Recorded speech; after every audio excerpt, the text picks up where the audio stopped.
I told my mother I'm ashamed to be related to my brother. It started when Corey came home at 9 at night with 2 duffel bags, saying his girlfriend had thrown him out for no reason. He's 26, I'm 16, and he's been the victim of every situation he's ever been in. He kept saying Renata was cold and heartless and had never loved him.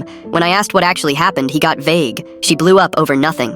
Then, 2 sentences later, he mentioned he still had her gate code and a key to her tack room because she hadn't thought to change them. That stuck with me. The next morning he was gone before 6, and around noon he backed a borrowed stock trailer into our driveway with a horse in it. I knew that horse. Copper, a bay gelding with a white sock on his back left. Renata's father bought him for her when she was 19. Her dad died 2 years ago, and she's told the story of the day they picked him out 40 times at our kitchen table. I asked Corey what he was doing. He got a small smile and said Copper was going to the Thursday sale in Ellis County, the one where the loose horses go through and the buyers in the back row haul to Mexico. I said he couldn't be serious. He said Renata should have thought about that before she humiliated him, and that if I said anything to anybody, I'd regret it. Copper walked our side pasture fence all afternoon, calling. He didn't touch the hay. He kept looking down the road. I didn't sleep. Around 1, I heard Corey on the phone in the kitchen confirming a consignment number and asking what time they wanted him in the yard. He left for work at 7. My mom left at 7:20. I waited 4 minutes, then found Renata's number in my mom's contacts from when she'd sent her the Thanksgiving pictures. She answered on the second ring, already shaking. She'd filed a report Tuesday, and the deputy told her a stolen horse almost never comes back once it's through a sale barn. I said he's standing in my side pasture right now, and your brother-in-law needs to bring a trailer. She was in our driveway in 22 minutes with her uncle. When she got out of that truck and said his name,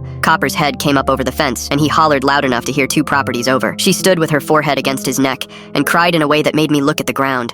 While her uncle loaded him, she told me what actually happened. She hadn't thrown him out over nothing. She'd found out he'd been seeing a woman from his job since March. She told him to take his things and go, and he said fine. No argument, no scene. He even set the tack room key on the shelf on his way out, so she'd think he was being decent about it. Then he came back at 5 the next morning with the trailer. They were gone before 9. Corey got home at 4 and went straight out back. Then I heard him coming through the house. He was screaming that I was a traitor, that I'd stolen from my own brother, that I had no idea what I'd cost him. My mom walked in on it. Corey turned it around instantly. He told her I let some woman come take his horse out of the pasture while he was at work. My mom looked at me like I'd disappointed her and asked why I would do something like that. That's when I snapped. I told her I was ashamed to be related to him, that he cheated on Renata for 6 months, stole a horse out of a dead man's daughter's barn, and was hauling that animal to a sale Thursday morning specifically so it would end up on a truck. Corey kept trying to cut in. I kept going. I said he was a coward who couldn't handle being told no. I said he was the kind of person who hurts something helpless to make himself feel bigger. I said Renata got lucky because she found out what he was before she married him. I told her I meant every word, and that I'd rather have no brother than have him. My mom didn't say anything. Corey grabbed his keys and slammed the door hard enough that the picture in the hall went crooked. She called Renata that evening. I heard half of it through the wall, and my mother apologized 4 separate times. She came to my room around midnight and sat on the end of my bed. She said she hadn't known he was capable of it, and that she'd kept trying to find a way it wasn't true. Then she thanked me and said she knew what it cost me to do it. Renata texted me that night to say Copper was home and eating. She thought about pressing charges and decided she just wanted to be done with him. Corey hasn't spoken to me in 11 weeks. Renata sends me a picture of that horse every Sunday.